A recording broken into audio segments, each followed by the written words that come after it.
Buen día, Dios les bendiga. Este es el primer video de una serie de enseñanzas que voy a compartir sobre el propósito que Dios tiene para nuestras vidas. Son unas enseñanzas que quisiera que tomáramos con meditación de la Biblia, que estuviéramos considerando estos puntos esperando ser de bendición para ti que escuchas, en especial para mis amigos y colegas economistas, si lo pueden ver, será mucha bendición. Para ustedes lo preparé y si alguien más lo ve y es de bendición, pues qué bueno, ¿verdad? El estudio comienza con una enseñanza que se llama el propósito de Dios para nuestra vida. Quisiera que pusiéramos en nuestra mente la pregunta, ¿cuál es el propósito que Dios tiene para cada uno de nosotros? ¿Cuál es el propósito que Dios tiene para ti? Piensa por un momento, nosotros estamos en este mundo, Dios nos creó y ¿tenemos algún propósito por el cual estamos aquí? Para nosotros poder entender cuál es el propósito que Dios tiene para nosotros, necesitamos ver en la palabra de Dios lo que Dios piensa.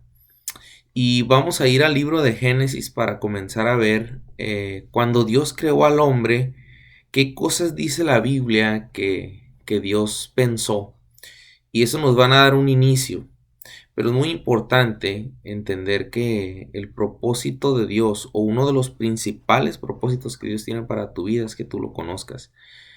Pero bueno, no quiero adelantarme. Quiero que me acompañes en una oración. Cierra tus ojos y ora junto conmigo. Cierra tus ojos. Dile, Dios, obra en mi corazón, obra en nuestros corazones y permítanos comprender tu palabra. Te lo pido en nombre de Cristo Jesús. Amén. Amén. Mira, en el libro de Génesis, en el capítulo 1, versículo 27, después de que Dios había creado las cosas, de que Dios había creado el cielo, la tierra, en el Génesis 1:27 dice la palabra de Dios. Y creó Dios al hombre a su imagen. A imagen de Dios lo creó, varón y hembra los creó. En el 28, y los bendijo Dios y les dijo, fructificad y multiplicaos, llenad la tierra y sojuzgadla y señoread en los peces del mar, en las aves de los cielos y en todas las bestias que se mueven sobre la tierra. Dice claramente ahí que Dios, dice que los bendijo Dios al hombre, Dios lo bendice con la tierra, ¿sí?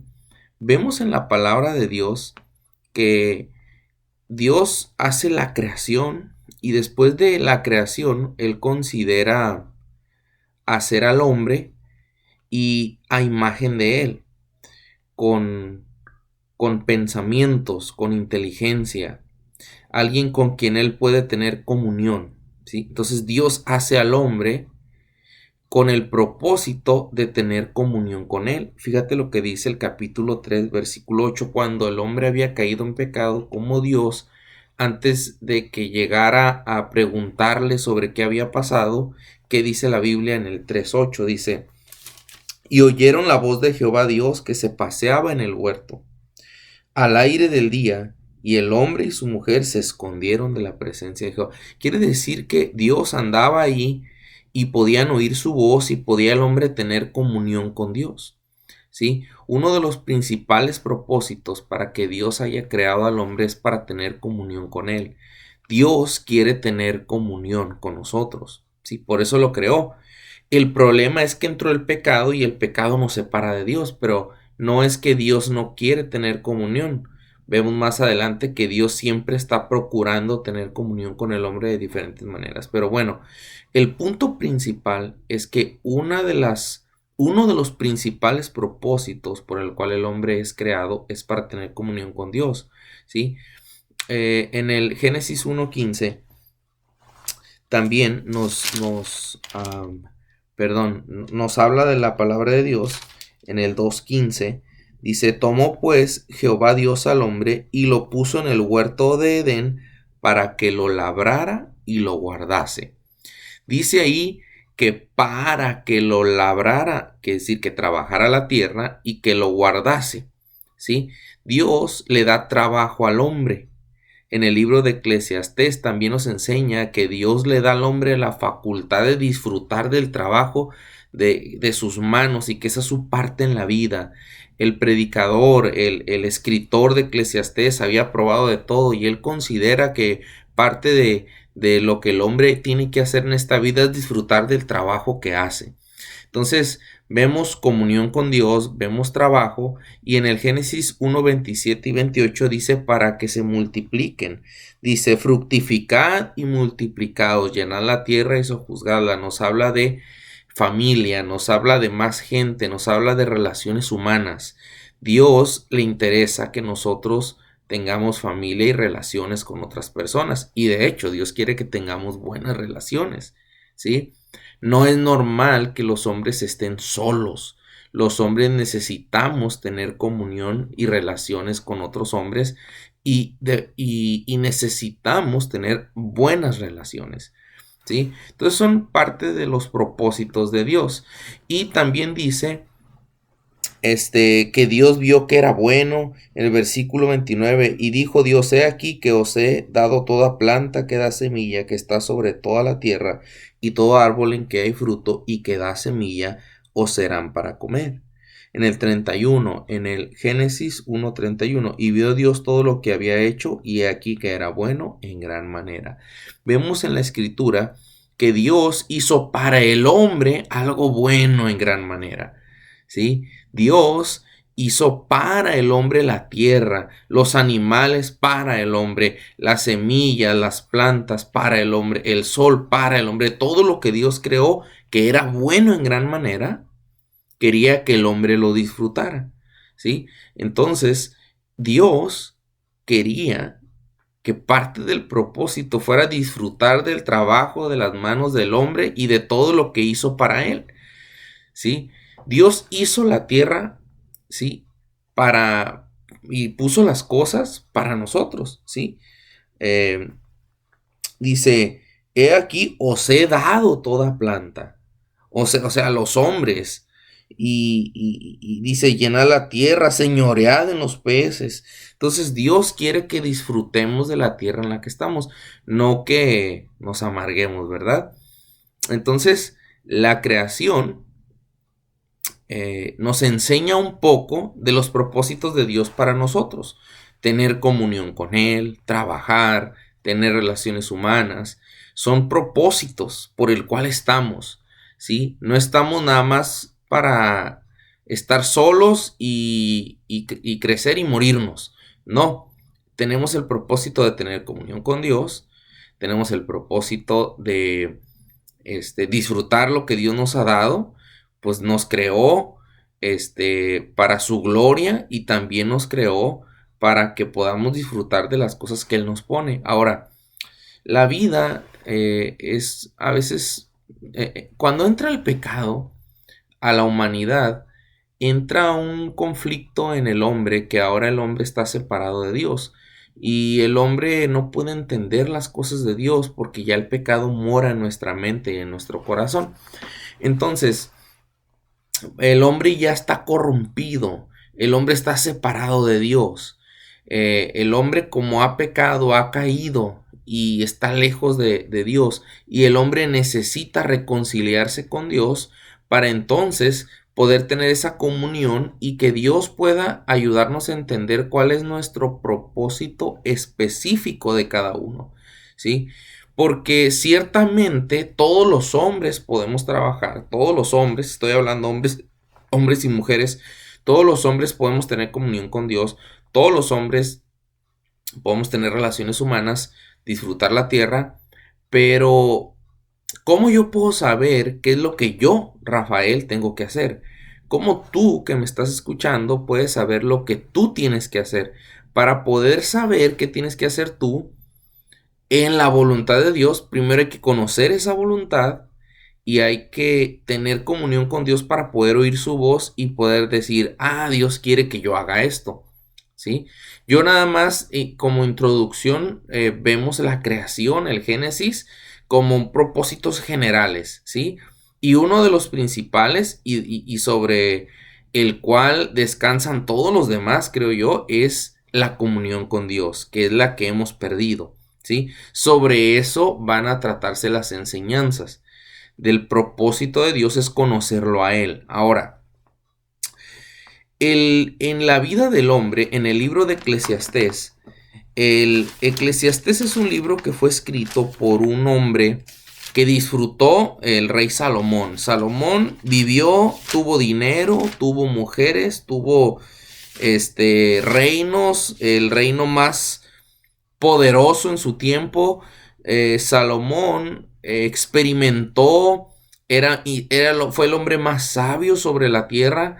Y Salomón, después de todo lo que él experimenta en su sabiduría, él nos permite Dios tener palabras inspiradas por el Espíritu Santo para entender algo. Dice, el fin de todo el discurso oído es este.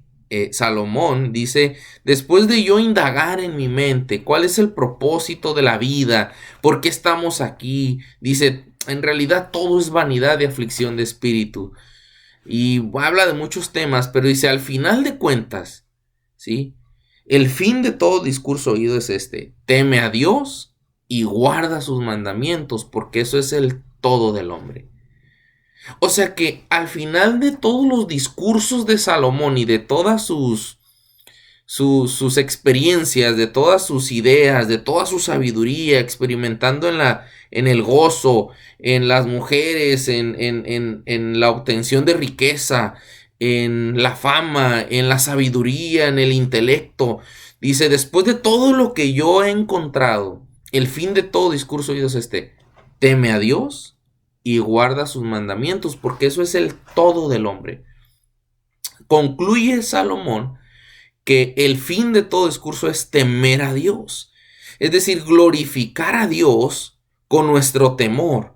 No andar en la vida haciendo lo que nosotros queremos sin moral, sin pensamientos de temor hacia las cosas malas, sino teme a Dios y guarda los mandamientos de Dios. Pues para eso hay que conocer a Dios, ¿sí?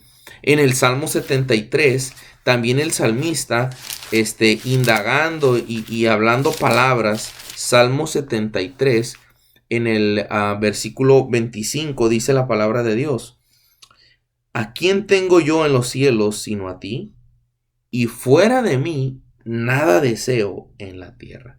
Fuera de ti, Dios, yo nada deseo, ¿sí? Este es un salmo muy interesante, porque dice aquí, miren, el salmista está hablando sobre lo que él miraba, ¿sí? Voy a leer un poco para que lo podamos entender. Dice, ciertamente es bueno Dios para con Israel, para con los limpios de corazón. En cuanto a mí, casi se deslizaron mis pies, por poco resbalaron mis pasos, porque tuve envidia de los arrogantes, viendo la prosperidad de los impíos, porque no tienen congojas por su muerte, pues su vigor está entero. No pasan trabajos como los otros mortales, ni son azotados como los demás hombres. Por tanto, la soberbia los corona, se cubren de vestido de violencia, los ojos se les saltan de gordura, logran con creces los antojos del corazón. Se mofan y hablan con maldad de hacer violencia, hablan con altanería, ponen su boca contra el cielo y su lengua pasea la tierra. Por eso Dios hará volver a su pueblo aquí, y aguas en abundancia serán extraídas para ellos. Y dicen, ¿cómo sabe Dios? ¿Y hay conocimiento en el Altísimo? He aquí estos impíos, sin ser turbados del mundo, alcanzaron riquezas. Verdaderamente, en vano he limpiado mi corazón, dice el salmista, y lavado mis manos en inocencia, pues he sido azotado todo el día y castigado todas las mañanas. Si dijera yo, hablaré como ellos, he aquí a la generación de tus hijos engañaría. Cuando pensé para saber esto, fue duro trabajo para mí. Es decir, fue difícil entender cómo a ellos les va bien, a los malos. Hasta que entrando en el santuario de Dios, a la presencia de Dios, comprendí el fin de ellos. Ciertamente los has puesto en deslizaderos, en asolamiento los harás caer. Como han sido asolados de repente, perecieron, se consumieron de terrores. Como sueño del que despierta, así, Señor, cuando despertares, menospreciarás su apariencia. Se llenó de amargura mi alma, y en mi corazón sentía punzadas.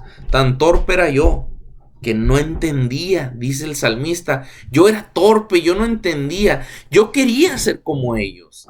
Yo pensaba que ellos, el portarse mal, el andar haciendo maldades y les iba bien, eso era bueno, pero entrando en la presencia de Dios me doy cuenta que ellos están en deslizaderos, que ellos pues no tienen a Dios. Y dice, en cuanto a mí, dice el salmista, ¿sí?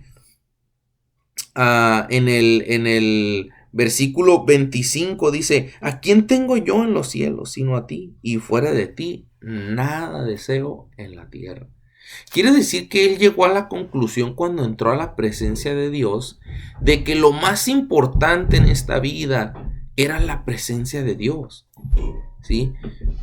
Yo quiero preguntarte si tú tienes la presencia de Dios en tu vida, si tú tienes a Cristo en tu corazón, si tú puedes entender que Dios es algo importante y número uno y central en la vida del hombre, ¿sí?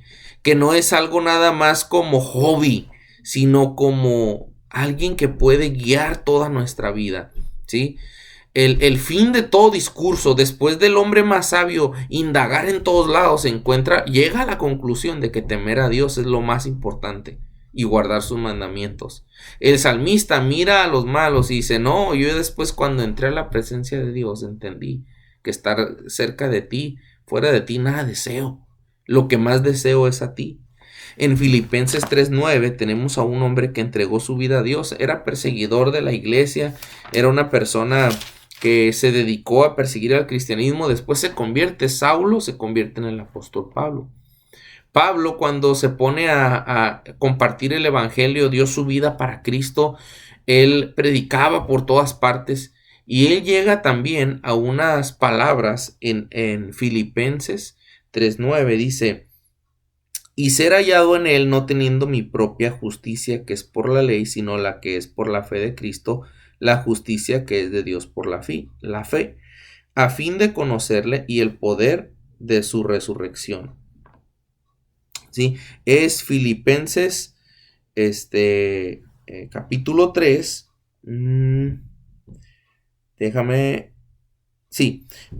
Continúa. A fin de conocerle y el poder de su resurrección y la participación de sus padecimientos, llegando a ser semejante a él en su muerte. En esta parte, en la parte anterior, en el versículo 7 dice, pero cuantas cosas eran para mi ganancia, las he estimado como pérdida por amor de Cristo. Mira, voy a leer, aquí me equivoqué en los pasajes, voy a regresarme. Pablo está hablando de que él se va a enfocar en seguir a la meta de llegar a ser como Cristo, pero cuando él habla unas palabras, él pone arriba, antes de serse cristiano, él era un fariseo, un hombre estudiado. Y siendo un hombre estudiado, reconocido socialmente, dice, aunque yo también de qué confiar en la carne, ¿sí? Es decir, porque nosotros somos la circuncisión los que en espíritu servimos a Dios y nos gloriamos en Cristo Jesús, no teniendo confianza en la carne. Aunque yo también tengo también de qué confiar en la carne, si alguno piensa que tiene de qué confiar en la carne, yo más. Circuncidado al 8º día, del linaje de Israel, de la tribu de Benjamín, hebreo de hebreos, en cuanto a la ley, fariseo, en cuanto a celo, perseguidor de la iglesia, en cuanto a la justicia que es en la ley, irreprensible. Quiere decir que era un hombre irreprensible. Pero cuantas cosas eran para mí ganancia, las he estimado como pérdida por amor de Cristo. Y ciertamente aún estimo todas las cosas como pérdida por la excelencia del conocimiento de Cristo Jesús, mi Señor, por amor del cual lo he perdido todo y lo tengo por basura para ganar a Cristo. Este hombre, teniendo una posición alta socialmente, en la religión, hebreo de hebreos, en cuanto a la ley, fariseo, circuncidado el 8º día, celoso, irreprensible más que nadie, la posición alta, él dice, yo, todo eso, toda esa posición que tenía, para mí es basura comparado con Cristo. Cuando el hombre decide poner su vida centrada en Dios, el hombre cambia su mentalidad. Ahora lo que antes valía, ahora ya no vale tanto, ¿sí? Si antes una posición en la sociedad era importante, ahora nos damos cuenta en Cristo que nuestros propósitos cambian, que el centro es Dios. Piénsalo, ¿qué es lo que estás buscando tú? ¿Fama? ¿Fortuna? ¿Qué estás buscando? ¿Qué propósito tienes en esta vida? Ahí anda el hombre buscando, dice, cuando los miró, dice, como ovejas sin pastor, ahí andan por donde sea, no saben ni a dónde van, ¿sí? No conocen a Dios. Entonces, el hombre anda ahí divagando, quiere probar aquí, quiere probar allá, como Salomón, buscando posiciones como Pablo, la posición de fariseo, o cualquier otra posición, o dinero, o riquezas, cuando en realidad lo más importante es que tenga comunión con Dios y ponga en el centro de su vida a Jesucristo. Ahora, si tú ya conoces a Cristo, sabes que esto es cierto, pero si tú no lo conoces, tú necesitas conocerlo para saber el propósito por el cual Dios te hizo.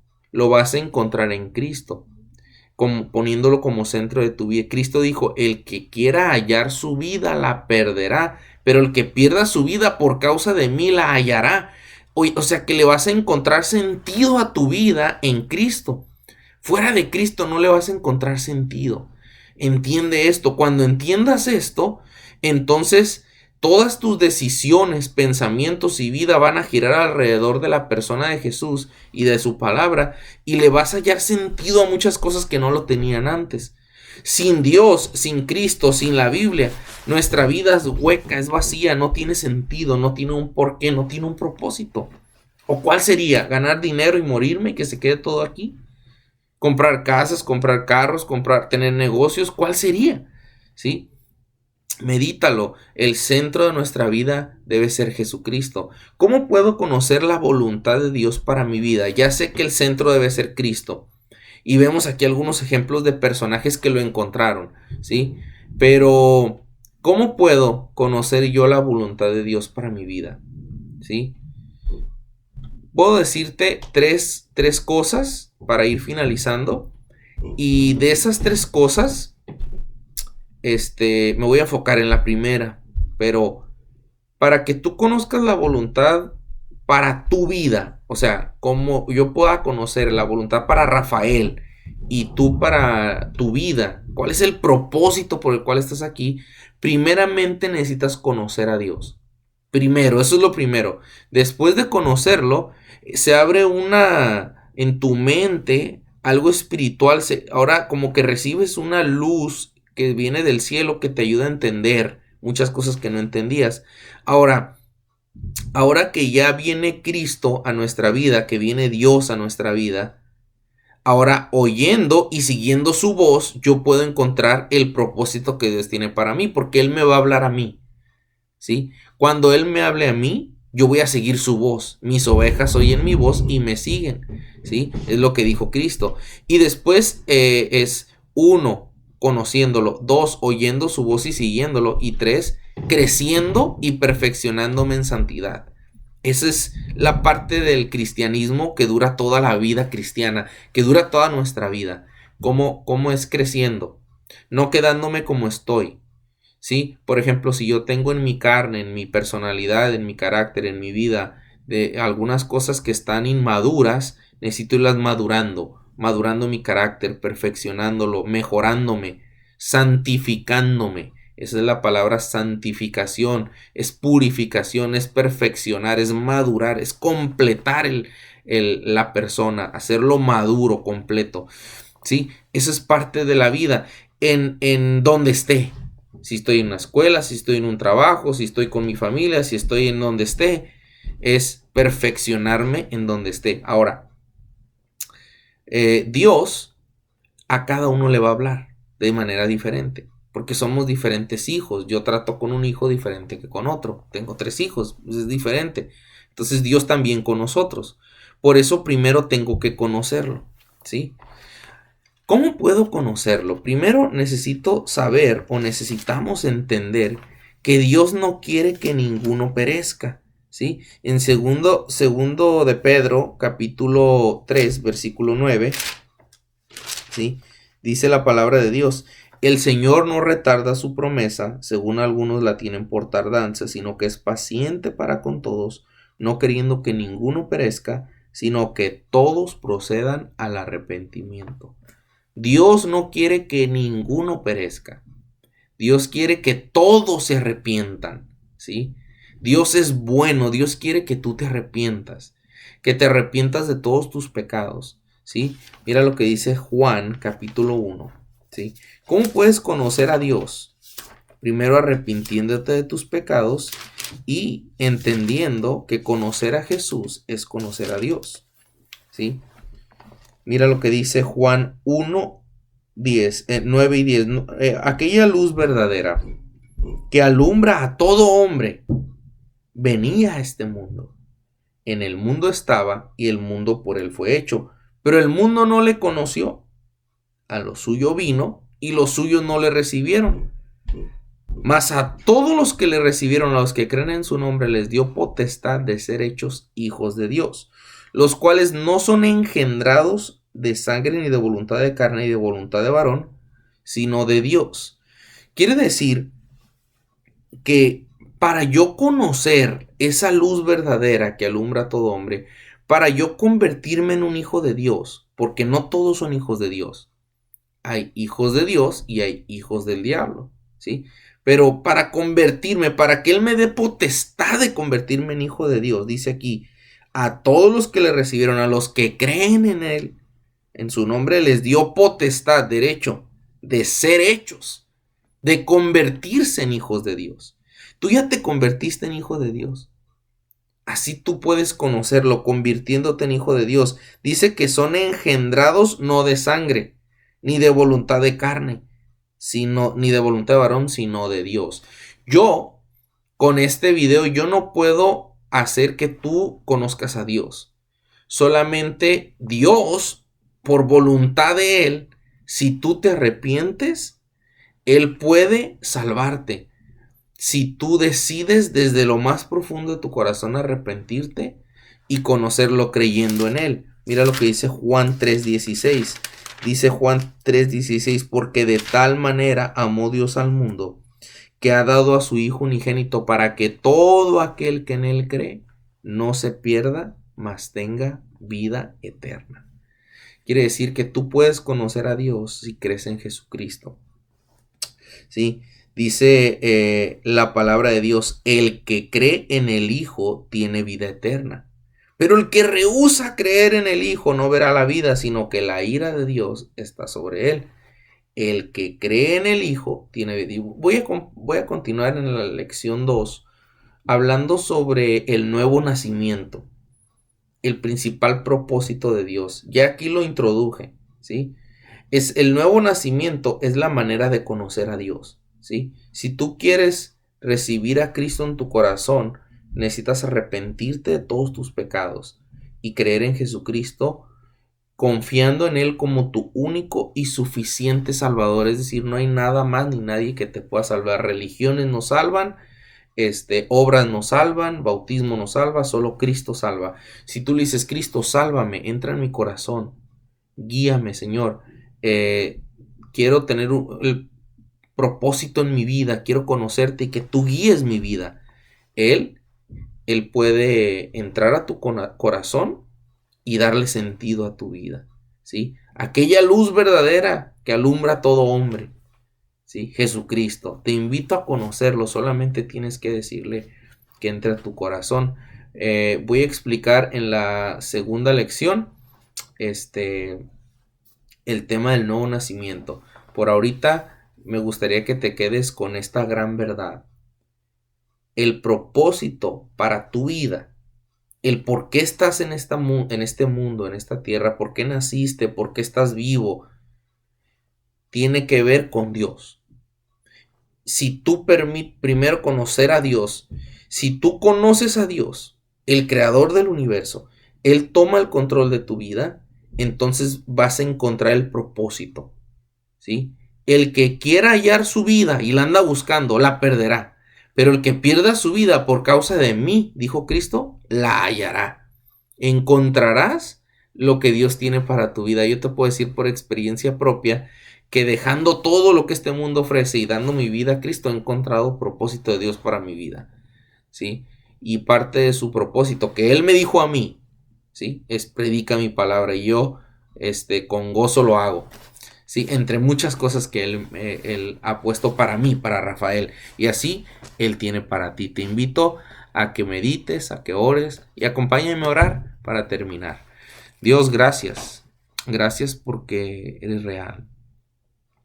Te pido, Dios, que obres en el corazón de cada una de las personas que escuche este mensaje.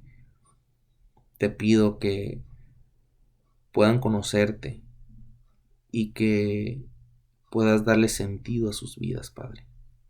Por tu gracia, ponte en el centro de nuestros corazones y de nuestras vidas y ayúdanos, Padre. Te lo suplico en el nombre de Cristo Jesús. Amén. Amén. Hasta luego. Dios les bendiga.